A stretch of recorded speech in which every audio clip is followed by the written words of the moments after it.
તો આપણે food safety ઇન્સ્પેક્ટરનું જે પેપર હતું એમાં આજે આપણે સાયન્સનો પોર્શન જે છે એ થોડો જોઈશું.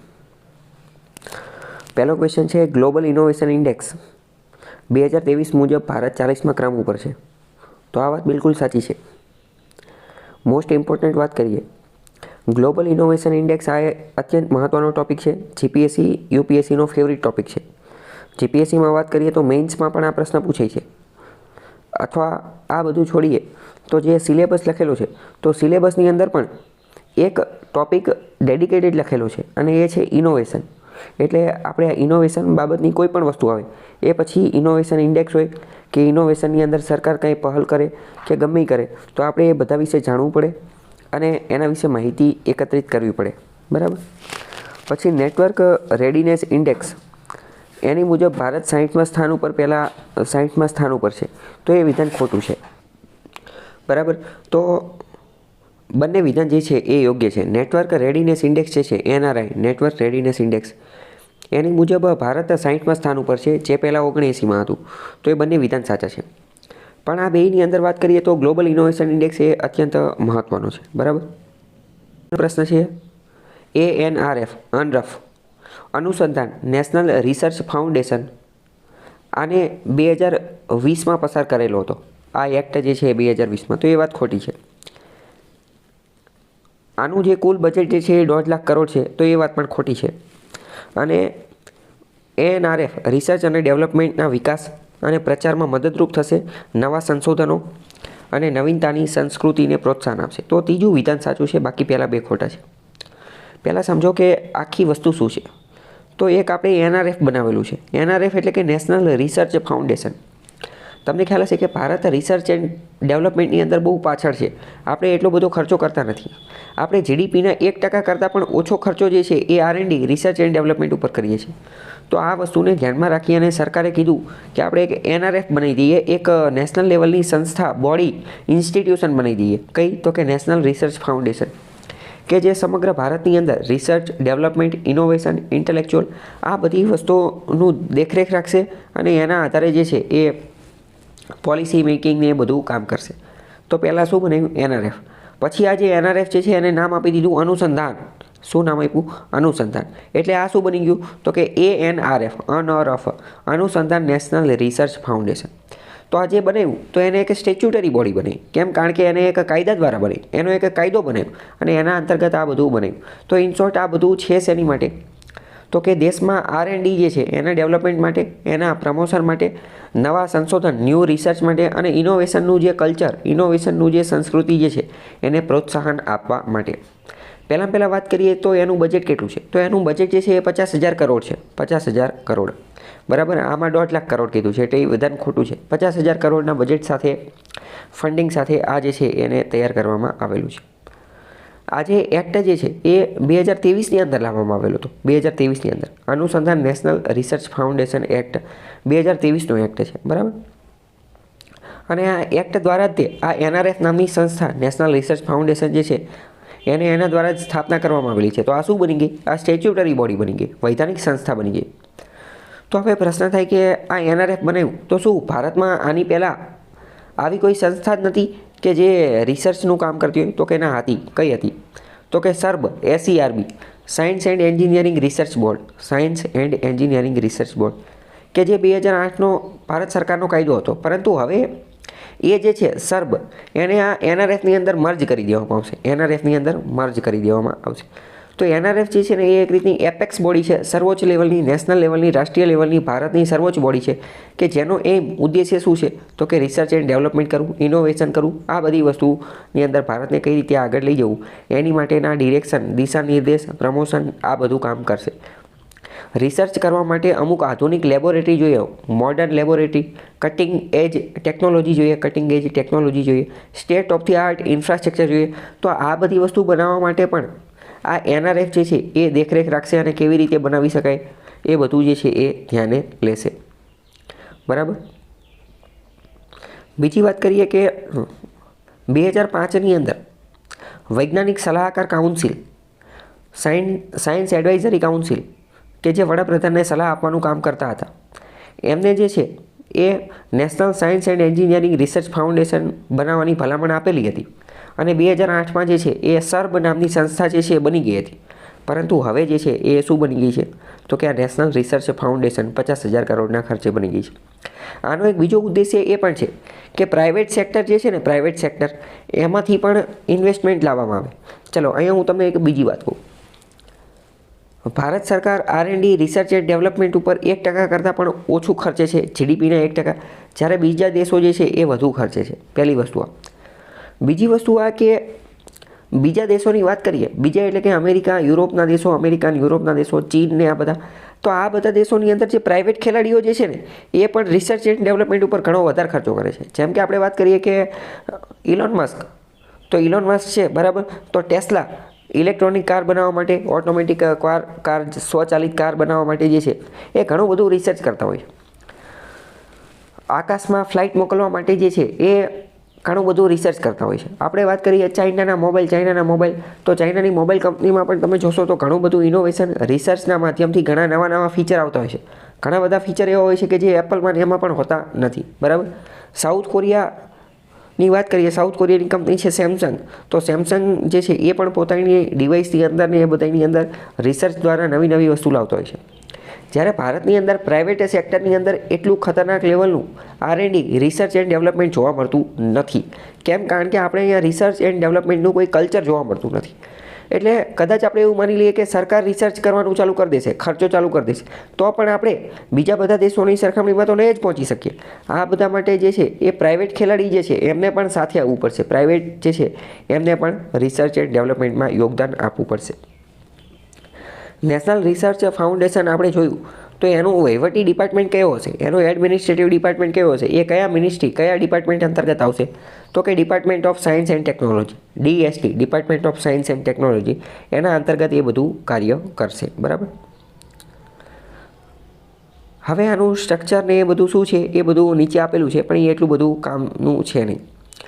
બીજી વાત કરીએ અત્યંત મહત્ત્વની વસ્તુ, તો જે NRF નેશનલ રિસર્ચ ફાઉન્ડેશન જે છે, તો પ્રાઇમ મિનિસ્ટર, આપણા PM, આપણા જે વડાપ્રધાન જે છે એ આને એક્સ ઓફિસિયો પ્રેસિડેન્ટ બની જશે. X ઓફિસિયો president. એક્સ ઓફિસિયોનો મતલબ શું થાય? એક્સ ઓફિસિયોનો મતલબ થાય કે એ તમારે એ બનવું ન પડે. તમે એક ખુરશી ઉપર બેઠા હોય, એટલે કે એક જગ્યા, એક પોસ્ટ ઉપર બેઠા હોય ને, એટલે ઓટોમેટિક તમે બીજી પોસ્ટ માટે હકદાર બની જાઓ. જેમ કે તમે પ્રાઇમ મિનિસ્ટર, વડાપ્રધાન બન્યા ને, એટલે કે તમે વડાપ્રધાનની ખુરશી ઉપર બેઠા છો, તો તમે ઓટોમેટિક કે તે NRFના પ્રેસિડેન્ટ પણ બની જાઓ. NRFના પ્રેસિડેન્ટ પણ ઓટોમેટિક બની જાઓ. તો એને કહેવાય એક્સ ઓફિસિયો, બરાબર. તો આ પણ વિધાનવાળા વાક્ય પણ તમને પૂછાઈ શકે છે. બીજી વાત કરીએ કે સાયન્સ એન્ડ ટેકનોલોજી અને યુનિયન મિનિસ્ટર ઓફ એજ્યુકેશન, એ પણ આના એક્સ ઓફિસિયો વાઇસ પ્રેસિડેન્ટ હશે. તો આના પ્રેસિડેન્ટ કોણ રહેશે? તો કે વડાપ્રધાન. અને વાઇસ પ્રેસિડેન્ટ કોણ રહેશે? તો કે union minister of science and technology and union minister of education. આ બંને એના વાઇસ પ્રેસિડેન્ટ રહેશે, બરાબર. તો આટલી વસ્તુ તમને ખ્યાલ હોવો જોઈએ. આગળનો ક્વેશ્ચન છે, અમુક સંસ્થા આપેલી છે અને ક્યાં આવેલી છે એ કીધેલું છે, એટલે કે કઈ જોડી યોગ્ય નથી. સાયન્સ એન્ડ ટેકનોલોજીની અંદર રિસર્ચ કરવાવાળી જ અમુક સંસ્થા છે. પહેલું છે નેનો અને મૃદુ પદાર્થ વિજ્ઞાન કેન્દ્ર, બેંગ્લોરમાં આવેલું છે, તો એ વિધાન બિલકુલ સાચું છે. રામન રિસર્ચ ઇન્સ્ટિટ્યૂટ બેંગ્લોરમાં આવેલું છે, તો એ વાત પણ સાચી છે. કર્ણાટકમાં આવેલું છે, CV રામનના ધ્યાનમાં રાખીને. વાડિયા હિમાચલ ભૂવિજ્ઞાન સંસ્થાન દહેરાદૂનમાં આવેલી છે, તો એ વાત પણ સાચી છે. આ જે ભૂસ્ખલન ઉપર અને ભૂવિજ્ઞાન, જીઓગ્રાફી ઉપર ને જીઓલોજી ઉપર ને એ બધા ઉપર રિસર્ચ કરે છે. આગરકર રિસર્ચ ઇન્સ્ટિટ્યૂટ, નામ જોઈને એવું લાગે કે આગળ છે તો આગ્રામાં આવેલું હશે, પણ એ વિધાન ખોટું છે. આગરકર રિસર્ચ ઇન્સ્ટિટ્યુશન જે છે એ પુણેમાં આવેલું છે, પૂનામાં. આપણે વાત કરીએ કે આપણા ઇતિહાસની અંદર, મોડર્ન હિસ્ટ્રીની અંદર વાત કરીએ તો આગરકર નામના એક વ્યક્તિ થઈ ગયા હતા, એના નામ ઉપર આવેલું છે. આગરકર રિસર્ચ ઇન્સ્ટિટ્યુશન જે છે ઓટોનોમસ રિસર્ચ ઇન્સ્ટિટ્યુશન છે. ગોપાલ ગણેશ આગરકર નામના વ્યક્તિ હતા, ઇતિહાસની અંદર એક સોશિયલ રિફોર્મર હતા, તો એમના નામ ઉપર આવેલું છે. તો પૂનાની અંદર આવેલું છે, પૂનાના હતા એટલે, બરાબર. બાકી બીજા બધા જે આપેલા છે તો અત્યારે તમારે હવે એના નામ જે છે યાદ રાખી લેવાના કે એના સેન્ટર જે છે કઈ જગ્યાએ આવેલા છે, બરાબર. આગળ વૈજ્ઞાનિકો અને એ કોની સાથે જોડાયેલા છે એ આપેલું છે, તો ખોટું કહેવાનું છે. તો કે હોમી જહાંગીર ભાભા ન્યુક્લિયર ફિઝિક્સ સાથે જોડાયેલા છે, તો કે હા, બિલકુલ સાચી વાત છે. ન્યુક્લિયર ફિઝિક્સ સાથે આ જે પરમાણુ બોમ્બને, અણુ બોમ્બને બનાવવાનું, ન્યુક્લિયર એનર્જી ઉત્પન્ન કરવા માટેની એ બધા માટે એમને અથાગ પ્રયત્ન કરેલા હતા. હોમી જહાંગીર ભાભા અને વિક્રમ સારાભાઈને આ બધા લોકો જે છે એ એક સાથે કામ કરતા હતા. સોની લીવની એક વેબ સિરીઝ છે રોકેટ બોયઝ, એની અંદર આ બધાની સ્ટોરી જે છે એ બતાવવામાં આવેલી છે કે ભારતે પોતાનું પ્રથમ રોકેટ કેવી રીતે લોન્ચ કર્યું, આ પરમાણુ બોમ્બને એ બધું બનાવવા માટેનું જે કાર્યક્રમ હતા એ કેવી રીતે વર્ક કરતા હતા એ બધું આપેલું છે. આની અંદર એક બહુ સારો ડાયલોગ આવે છે, હોમી જહાંગીર ભાભાનો ડાયલોગ છે, એ હું તમને કહું છું અત્યારે, કે એ એક પથ્થરનો ટુકડો લઈને આવે છે, એકદમ નાનો પથ્થરનો ટુકડો લઈને આવે છે અને એ જવાહરલાલ નહેરુને આપે છે. એ કે જો કે આ પથ્થરનો ટુકડો છે, આ તમે જોઈ રહ્યા છો?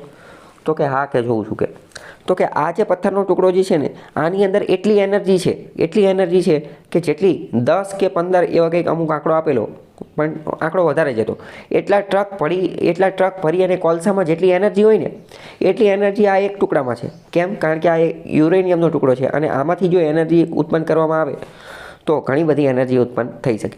તો આ એક રીતે શું થયું, આવું અમુક વાર તમારે નિબંધમાં કે આવી કોઈ વસ્તુ કમ્પેર કરી અને લખો તો એ સારું રહે. બરાબર? આનેથી એ ખબર પડે કે ન્યુક્લિયર એનર્જીની અંદર કેટલી તાકાત છે કોલસાવાળી એનર્જી જે છે એની કરતાં વધારે. બરાબર? તો પહેલું ઇનશોર્ટ સાચું છે. બીજું, વિક્રમ સારાભાઈ એ સ્પેસ સેટેલાઇટ અને રોકેટ માટે જાણીતા છે, તો એ વાત પણ સાચી છે. સલીમ અલી જે છે એ પક્ષી વૈજ્ઞાનિક છે, તો એ વાત પણ સાચી છે. સલીમ અલીને ધ્યાનમાં રાખીને તે અક્ષય કુમારનું એક મૂવી પણ આવેલું છે, રોબોટ 2 કે એવું એકાદું. બરાબર? તો એ સલીમ અલીને ધ્યાનમાં રાખીને જ બનાવેલું છે, એ પક્ષીવિદ પણ છે. સલીમ અલી નેશનલ સેન્ચ્યુરી અને સલીમ અલી અભયારણ્ય અને રાષ્ટ્રીય ઉદ્યાન પણ આવેલા છે. એ ક્યાં આવેલા છે એ તમારે જાણી અને કહેવાનું છે. બરાબર? પછી યસ રાઈટ, ગોવાની અંદર આવેલું છે. બરાબર? ગોવાની અંદર સલીમ અલીનું આવેલું છે. હવે રાજ રેડ્ડી જે છે એ કેસ્કોગ્રાફ સાથે જોડાયેલા નથી. રાજ રેડ્ડી જે છે ને એ AI, artificial intelligence, LLM, large language model એની સાથે જોડાયેલા છે. તો રાજ રેડ્ડી જે છે એ ખોટું પડશે. બરાબર? તો Raj Reddy pioneer in the artificial intelligence અને સ્ટેનફોર્ડ અને કેમ્બ્રિજની અંદર જે છે એ આ કામ કરે છે આર્ટિફિશિયલ ઇન્ટેલિજન્સના ફિલ્ડની અંદર. લાર્જ સ્કેલ એક રીતે LLM એટલે શું એ ઓલરેડી મેં એક વિડીયોમાં ચલાવી દીધેલું છે કે લાર્જ લેંગ્વેજ મોડેલ, તો એની ઉપર એ વર્ક કરે છે. બરાબર? 2 વિધાન આપેલા છે. મેઇટી એટલે કે ministry of electronics and information technology, એ આ ક્ષેત્રમાં રાષ્ટ્રીય નીતિઓની રચના, અમલીકરણ અને સમીક્ષા માટે જવાબદાર છે. એક રીતે આ પ્રશ્ન અધૂરો છે. જેમ કે અહીંયા પહેલું વિધાન આપ્યું અને પછી શું કીધું કે મેઇટી એ આ ક્ષેત્રમાં રાષ્ટ્રીય નીતિઓની રચના, અમલીકરણ અને સમીક્ષા માટે જવાબદાર છે. પણ કયા ક્ષેત્રમાં? ક્ષેત્ર તો કહેવું પડે ને, એમ કેમ ખબર પડે? એટલે કે આ મારા મતે આ પ્રશ્ન એક રીતે વેગ, અસ્પષ્ટ છે, અધૂરો છે. પછી જો બીજું શું કહે છે કે ITES ઉદ્યોગના પાયાને વિસ્તારવા તથા પ્રાદેશિક વિકાસના સમતુલન વિકાસ માટે ઇન્ડિયા BPO પ્રમોશન સ્કીમ અને નોર્થ ઇસ્ટ BPO પ્રમોશન સ્કીમને શરૂ કરવામાં આવેલી છે. તો આની ઉપરથી આપણને ખબર પડે કે કદાચ ITES ઉદ્યોગો જે છે એની વાત કરતા હશે, કારણ કે પહેલાં વિધાનથી તો ખબર નથી પડતી. આમાં શું થયેલું હોય કે આ પ્રશ્ન એકાદો ઇંગ્લિશ મીડિયમનો હશે. બરાબર? એમાં 3-4 વિધાન આપેલા છે અને ઉપર એની વસ્તુ પણ લખેલી હશે. પણ આ લોકોએ શું કર્યું, એ 3-4 વિધાનમાંથી ખાલી 2 વિધાન જ ઉપાડી લીધા. બરાબર? તો તમે જ્યારે ઘણા બધા ક્વેશ્ચનની પ્રેક્ટિસ કરેલી હોય, ઘણા બધા ક્વેશ્ચન ડીલ કરેલા હોય, તો તમને ઓટોમેટિક ખબર પડી જાય કે આવું કરેલું હશે. કેમ? કારણ કે પહેલું વિધાન જે છે ને એના આધારે કોઈ સ્પષ્ટીકરણ થતું નથી. જેમ કે આ ક્ષેત્રમાં, તો કયા ક્ષેત્રમાં અમને કેમ ખબર પડે? પણ ઇન શોર્ટ, ચલો, તો અહીંયા બંને વિધાન સાચા છે. આપણે એવું માની લઈએ કે ઉપર જે આ ક્ષેત્રની વાત કરે છે એ ITES ઉદ્યોગની વાત કરે છે. ITES એટલે શું થાય?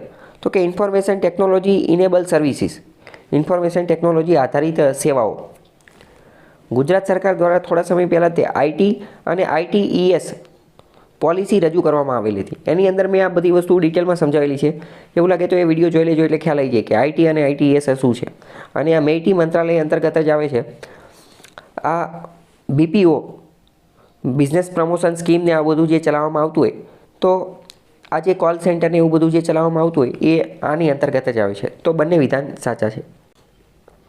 2 વિધાન આપેલા છે. જાહેર એટલે કે પબ્લિક એટલે કે સરકારી અને ખાનગી ક્ષેત્ર એટલે કે પ્રાઇવેટ સેક્ટર એને સાયબર હુમલાથી બચાવવા માટે નેશનલ સાયબર સિક્યુરિટી પોલિસી 2013 બનાવવામાં આવેલ છે. તો એ વિધાન સાચું છે.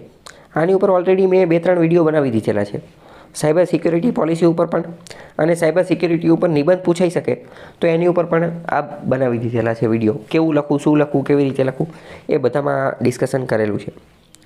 બીજી વસ્તુ, તમે પીએસઆઈની તૈયારી કરો છો તો પીએસઆઈની આપણે વાત કરીએ ને તો પીએસઆઈની મેઇન્સ એક્ઝામની અંદર સાયબર સિક્યુરિટી ઉપર નિબંધ પૂછાશે એવી મને સૌથી વધુ આમ થાય છે કે ભાઈ કદાચ એની ઉપર જ પૂછાશે. કેમ? કારણ કે પોલીસ લોકોને આની હારે વધુને વધુ ડીલ કરવાનું હોય અને સાયબરવાળો ટૉપિક જે છે એ મહત્ત્વનો છે. વારંવાર છે તે ઓલાની અંદર પૂછાઈ જાય તો પીએસઆઈની અંદર પૂછવાની શક્યતા વધુ છે. બરાબર. બીજી વાત કરીએ કે આ પોલિસી ડેઇટી એટલે કે જે મેઇટી હતું ને, મેઇટી એ મંત્રાલય છે, એની નીચે એક ડિપાર્ટમેન્ટ છે ડેઇટી. કયો ડેઇટી? તો કે department of electronics and information technology, એના દ્વારા બનાવવામાં આવેલી છે. તો આ વાત બિલકુલ સાચી છે, આ બંને આ કામ કરેલું છે. જો તમને ન ખ્યાલ હોય તો પહેલાં તો ખબર હોવી જોઈએ કે ભારત સરકારે સાયબર ક્રાઇમ અથવા તો સાયબરવાળી વસ્તુ જે છે સાયબર ફ્રોડ, એની સામે લડવા માટે કયા કયા ઇનિશિયેટિવ, કઈ પહલ કરેલી છે. તો એ બધી પહલની અંદર આ એક પોલિસી બનાવવાની પહલ પણ કરેલી છે. એ બધું મેં ડિટેલમાં સમજાવેલું છે, તમે એ વિડીયો જોઈ લેજો. આગળ 3 વિધાન આપેલા છે કે ભારતમાં બનેલ પ્રથમ સ્વદેશી સાઉન્ડિંગ રોકેટ રોહિણી 75 RH-75 હતું. તો એ વાત બિલકુલ સાચી છે. રોહિણી 75 એ આપણું પ્રથમ સાઉન્ડિંગ રોકેટ હતું. બીજું, આપણો પ્રથમ સેટેલાઇટ જે છે એ આર્યભટ્ટ હતો, 1975માં બનાવેલો હતો. તો એ વાત પણ સાચી છે. આપણે સેટેલાઇટ બનાવી દીધો હતો અને એને આપણે રશિયાની મદદથી, જે સોવિયત યુનિયન જે છે એની મદદથી લોન્ચ કર્યો હતો. બરાબર. એવું શા માટે? કારણ કે આપણે સેટેલાઇટ તો બનાવી દીધો હતો પરંતુ આપણી પાસે એનું લોન્ચિંગ વ્હીકલ ન હતું. એ તમે વિચારો, સેટેલાઇટ બનાવવા મોટી વાત નથી, સેટેલાઇટ તો ગમે એ બનાવી નાખે. ઘણી બધી વાર તમે અમુક વાર ન્યૂઝમાં જોતા હશો કે કોલેજના વિદ્યાર્થી જે છે એ પણ સેટેલાઇટ બનાવી નાખતા હોય છે. તો સેટેલાઇટ બનાવવા મોટી વાત નથી. મોટી વાત શું છે? લોન્ચિંગ વ્હીકલ બનાવવું ને. લોન્ચિંગ વ્હીકલ બહુ ઓછા દેશો પાસે છે. તમને ખ્યાલ હશે, ભારતે અત્યારે પણ અમુક ભારે વજનના સેટેલાઇટ જ્યારે લોન્ચ કરવાના હોય ને તો અમેરિકાને કહેવું પડે છે, સ્પેસ એક્સને કહેવું પડે છે, અથવા નાસાને, અથવા ફ્રેન્ચ ઓરિયન નામનું જે સ્પેસ ક્રાફ્ટ છે એની આપણે મદદ લેવી પડે છે. કેમ? કારણ કે આપણી પાસે વધારે વજનનું જે છે એ વધારે વજન લોન્ચ કરી શકાય એવું વ્હીકલ છે નહીં. તો આપણું પ્રથમ લોન્ચિંગ વ્હીકલ કયું હતું? આપણું પ્રથમ લોન્ચિંગ વ્હીકલ જે છે એ SLV-3 હતું, સેટેલાઇટ લોન્ચ વ્હીકલ 3 એટલા માટે કારણ કે પહેલાં 2 આપણે જે ટેસ્ટ કર્યા એ ફેલ ગયા હતા. અત્યારે તો આપણી પાસે PSLV છે, GSLV છે. બરાબર. સૌથી ખતરનાક, સૌથી વધુ વજનવાળું જે છે એ GSLV Mark 3 છે. GSLV Mark 3 છે. તો ત્રીજું પણ સાચું છે કે 1980માં રોહિણીને આકાશમાં લઈ જવા ભારતનું પ્રથમ લોન્ચ વ્હીકલ SLV-3 હતું. SLV-3 એ આપણું પ્રથમ લોન્ચ વ્હીકલ હતું. ત્રણેય વિધાન સાચા છે. આની ઉપરથી તમારે ખાલી એટલું યાદ રાખવાનું કે આપણું પ્રથમ સ્વદેશી સાઉન્ડિંગ રોકેટ રોહિણી RH-75 હતું. પ્રથમ લોન્ચ વ્હીકલ SLV-3 હતું અને પ્રથમ ઉપગ્રહ જે છે સેટેલાઇટ એ આર્યભટ્ટ હતો. બરાબર. ચલો આગળ, સેટેલાઇટ, ઉપગ્રહ અને એની વિવિધતા આપેલી છે, એની જોડી આપેલી છે. તો કે ઇનસેટ 3DS, તો કે આબોહવા અને પર્યાવરણનો અભ્યાસ માટે બનાવેલો છે. તો કે આ સાચી વાત છે. ઇનસેટ એ આબોહવા અને પર્યાવરણ માટે છે. અહીંયા એક નથી આપેલો, એ હું તમને કહી દઉં. બીજો એક છે કાર્ટોસેટ. તો કે કાર્ટોસેટ નામનો ઉપગ્રહ જે છે એ કોની માટે છે? તો કે નકશા બનાવવા માટે. કાર્ટો શબ્દ જે છે એ નકશા સાથે જ જોડાયેલો છે. કીવર્ડ ટેકનિકનો ઉપયોગ કરો તો કે કાર્ટો નકશા સાથે જોડાયેલું છે, તો કાર્ટોસેટ નકશા બનાવવાનું કામ કરશે. એક્સપોસેટ, તો એક્સપોસેટ એક્સરે એસ્ટ્રોનોમી સાથે જોડાયેલો છે. તો એ વાત પણ સાચી છે. એક્સપોસેટ ઉપર મેં એક અલગ વિડીયો બનાવેલો છે. ચંદ્રયાન-3, તો ચંદ્રયાન ચંદ્રનું અવલોકન માટે બનાવેલું છે, મોકલેલું હતું યાન. તો એ વાત પણ સાચી છે. અને EOS એ મિશન નેવિગેશન, એ વાત ખોટી છે, એ મિશન નેવિગેશન નથી. ચલો, અહીંયા ESO એ પણ ખોટું લખેલું છે. ESO નામનો કોઈ ઉપગ્રહ નથી, EOS નામ છે એનું, EOS. EOSનું ફૂલ ફોર્મ શું છે પહેલાં તો ખ્યાલ છે તમને? ઓકે, EOSનું ફૂલ ફોર્મ છે અર્થ ઓબ્ઝર્વેશન સેટેલાઇટ. અર્થ ઓબ્ઝર્વેશન સેટેલાઇટ. હવે તમે કહી શકશો કે આનું મુખ્ય કાર્ય શું હશે? પૃથ્વીનું અવલોકન કરવાનું. પૃથ્વીનું અવલોકન કરવાનું. બરાબર. તો અવલોકન કરવાની અંદર શું એનું અવલોકન કરે? કે કેટલું તાપમાન છે, કેટલો પવન છે, સમુદ્રની સ્થિતિ કેવી છે, સમુદ્રની અંદર તુફાન, ચક્રવાત, સાયક્લોન આવે એવું છે કે નહીં, આવી બધી વસ્તુની આગાહી પણ કરી શકે. ક્યાં જંગલો છે, ક્યાં જ્વાળામુખી ફાટે એવું છે, એ બધી વસ્તુનું અવલોકન કરે. ESO નથી, EOS છે, અર્થ ઓબ્ઝર્વેશન સેટેલાઇટ. બરાબર. સમજી લો. 4 વસ્તુ આપેલી છે, 4 વિધાન આપેલા છે કે સ્પેસ રિલેટેડ અમુક સેન્ટર આપેલા છે, એ કઈ જગ્યાએ આવેલા છે એ કહેવાનું છે. તો કે હ્યુમન સ્પેસ ફ્લાઇટ સેન્ટર બેંગ્લોરમાં આવેલું છે, સાચી વાત છે. Indian institute of remote sensing દહેરાદૂનમાં આવેલું છે, એ વાત પણ સાચી છે. માસ્ટર કંટ્રોલ ફેસિલિટી MCF કર્ણાટકના હસનની અંદર આવેલું છે, એ વાત પણ સાચી છે. શરૂઆતમાં જ્યારે આપણે સાઉન્ડિંગ રોકેટને એવું બધું બનાવ્યું ને એની પહેલાં જ તે આપણે રોકેટને એ બધાને કંટ્રોલ કરવા માટે, એને લોન્ચ કરવા માટેનું બધું facility MCF master control facility કર્ણાટકના હસનની અંદર બનાવી દીધી હતી. સતીશ ધવન સ્પેસ સેન્ટર જે છે, સતીશ ધવન સ્પેસ સેન્ટર એ નેલ્લોરની અંદર છે, નેલ્લોરની અંદર. તો એ વાત પણ સાચી છે. 4 વિધાન ABCD સાચા છે. તો આપણે ફૂડ સેફ્ટી ઓફિસર, ફૂડ ઇન્સ્પેક્ટરનું એન્વાયરમેન્ટના પેપરનું સોલ્યુશન જોઈએ. તો રિન્યુએબલ એનર્જી બાબતે 3 વિધાન આપેલા છે, એ 3 વિધાનને જોઈએ. પહેલું વિધાન એવું કહે છે કે ભારતનો રિન્યુએબલ એનર્જીનો ટાર્ગેટ જે છે એ 450 ગીગાવોટ છે. પહેલું વિધાન ખોટું છે, કારણ કે આપણો રિન્યુએબલ એનર્જીનો ટાર્ગેટ 450 ગીગાવોટ નહીં પરંતુ 500 ગીગાવોટ છે. ટૂંકાવાળી જે વિડીયો બનાવેલો તો એની અંદર મેં એક વસ્તુ કીધી હતી કે ગમે ત્યારે આંકડો આવે, ગમે ત્યારે આંકડો લખેલો આવે ને તમારે સચેત થઈ જવાનું, એવું માનીને જ ચાલવાનું કે આ આંકડો ખોટો જ હશે, પછી વિચારવાનું આગળ જો તમને એક્ઝેક્ટ ખબર હોય તો. બરાબર. તો જો અહીંયા પણ આપણે જોયું કે આ 450 ગીગાવોટ એ આંકડો ખોટો છે. કેમ? કારણ કે 500 ગીગાવોટ છે. આપણે નેશનલ રિસર્ચ ફાઉન્ડેશનની અંદર જે બજેટ આઉટલેટ એનું જે ફંડિંગ જે છે એમાં પણ આ લોકો 1.5 લાખ કરોડ કહેતા હતા, એ આંકડો ખોટો હતો, કારણ કે 50,000 કરોડ જ તેનું ફંડિંગ હતું. બરાબર. તો આવી બધી માઇક્રો લેવલની વસ્તુ જે છે એ એનાલાઇઝ કરવાની, જેના કારણે ખ્યાલ આવે. બરાબર. પહેલું ખોટું છે. બીજું વાત કરીએ. આ લક્ષ્યાંકમાં સોલાર એનર્જી એટલે કે સૌર ઉર્જા, પવન ઉર્જા, વિન્ડ એનર્જી, બાયોમાસ અને નાના હાઇડ્રો પાવરના ઉત્પાદનનો સમાવેશ થાય છે. તો એ વિધાન બિલકુલ સાચી છે, કારણ કે રિન્યુએબલ એનર્જીમાં એ જ બધી વસ્તુનો સમાવેશ થાય ને. રિન્યુએબલ એનર્જીમાં કોણ કોણ આવે? તો કે સોલાર એનર્જી આવી જાય, વિન્ડ એનર્જી આવી જાય, હાઇડ્રો એનર્જી આવી જાય. બરાબર. પછી બાયોમાસ જે છે એ આવી જાય, હાઇડ્રો પાવર આવી જાય, ન્યુક્લિયર એનર્જી જે છે એ પણ એની અંદર જ આવી જશે. Nuclear energy, small nuclear reactor ને એ બધું. બરાબર. ત્રીજું, LED લાઇટિંગ, સ્માર્ટ મીટર વગેરે સાધનોના ઉપયોગથી વીજળીના વપરાશ ઘટાડવાના પ્રયત્ન કરવાનો થાય છે. તો આ વાત સાચી કે ખોટી?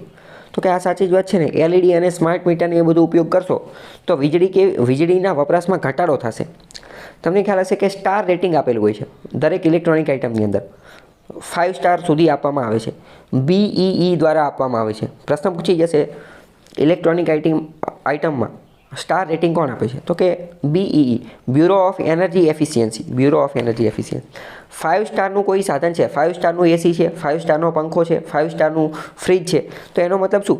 આ એનર્જી એફિશિયન્ટ છે, આ સૌથી ઓછી ઉર્જા વાપરશે.